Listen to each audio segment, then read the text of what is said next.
the United States carried out fresh airstrikes on Iran, prompting Tehran to retaliate by striking US-aligned nations in the Middle East. This exchange of hostilities jeopardized an interim agreement aimed at bringing the ongoing conflict in the region to a close. According to the Central Command of the US military, a total of 90 targets were struck throughout Iran, which seemingly included attacks on an airport runway as well as missile launch facilities. The US said the strikes aimed to further degrade Iran's ability to threaten freedom of navigation in the Strait of Hormuz. Prior to the onset of the war, which was marked by US and Israeli strikes on February 28th, a significant portion, 1/5 of the global oil and natural gas trade, transited through the strait. Explosions were reported by Iranian state media in various locations, notably in Bushehr, which houses Iran's nuclear power facility, as well as in southern port cities. Speaking to Iran's state-operated IRNA news agency, Ehsan Jahanian, an official from Bushehr, claimed that the US conducted strikes close to the nuclear site around midday, just hours after Central Command announced the conclusion of its most recent offensive. The Central Command of the US military released a statement outlining the targets of its operations, but did not reference the nuclear power plant at all.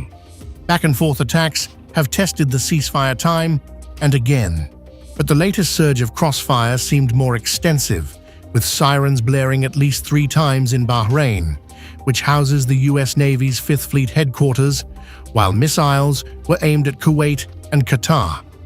Additionally, sirens echoed in Jordan, where US troops and aircraft are stationed.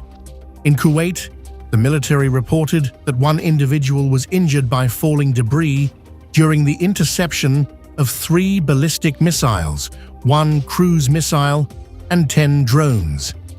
Bahrain reported that it successfully intercepted incoming fire, though no further details were provided. Meanwhile, Mohammed al-Momani, a spokesperson for the Jordanian government, confirmed that all incoming fire from Iran had been thwarted.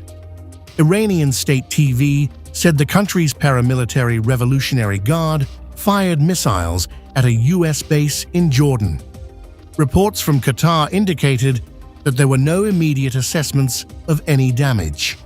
US President Donald Trump remarked that the recent assaults by Iran on vessels in the Strait of Hormuz indicated the collapse of a tenuous ceasefire, warning that the situation could intensify further should these attacks continue.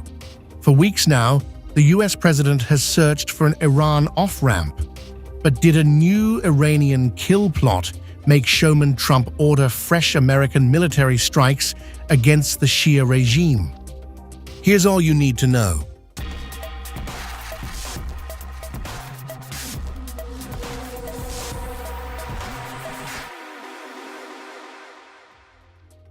According to the Wall Street Journal, Israel provided the United States with new intelligence, suggesting that Iran devised a new scheme to assassinate President Trump.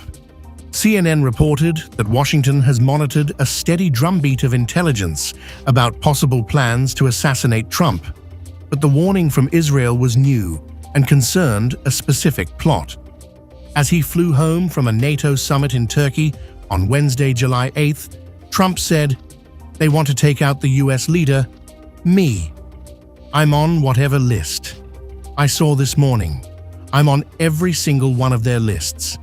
Trump used his old Air Force One plane to leave Turkey, where the summit took place, sending his new Qatari-gifted jet on ahead to Britain, where he switched planes for the journey to Washington.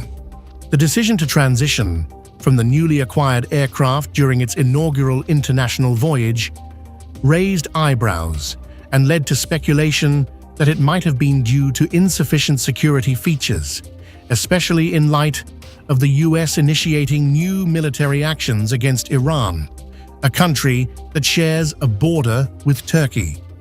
Israel's reported intelligence tip-off may well have made Trump go on the Iran offensive again. For several years, Iran has publicly promised to take revenge on Trump for the killing of Qasem Soleimani, a high-ranking general in the Islamic Revolutionary Guard Corps, which occurred during Trump's initial term in office. Israel boasts globally feared intelligence agencies. Israel's intelligence agencies have gained an aura of invincibility over the decades because of a string of achievements. Israel has foiled West Bank plots, allegedly hunted down Hamas operatives in the UAE, and been accused of killing nuclear scientists in the heart of Iran. Mossad is one of the three major intelligence organizations of Israel, along with Amman, which is in charge of military intelligence, and the Shin Bet, which oversees internal security. Even when their efforts have stumbled, agencies like the Mossad, Shin Bet, and military intelligence have maintained their mystique. The recent military actions taken by the US and Iran have sparked fears that the region might plunge back into a conflict capable of engulfing multiple nations, which could disrupt vital energy shipments through the strait, essential for the stability of the global economy. Trump said that the interim ceasefire agreement was over. The President of the United States expressed that he would permit the negotiations to proceed. However, he believed that the negotiators were merely wasting their time. Negotiations to reach a final deal were due to start after the funeral for Ayatollah Ali Khamenei. The discussions are intended to tackle the most challenging issues, such as the complete reopening of the Strait of Hormuz and rolling back Tehran's contentious nuclear program. For several decades, Iran has regarded the United States and Israel as principal threats to its theocratic regime. Following the 1979 revolution, the newly established Islamic Republic tagged the US as the Great Satan and Israel as the Little Satan. Iran perceives Israel as an obstacle to the establishment of a Palestinian state. Iran also perceives Israel as a real security threat due to its nuclear capabilities and military superiority.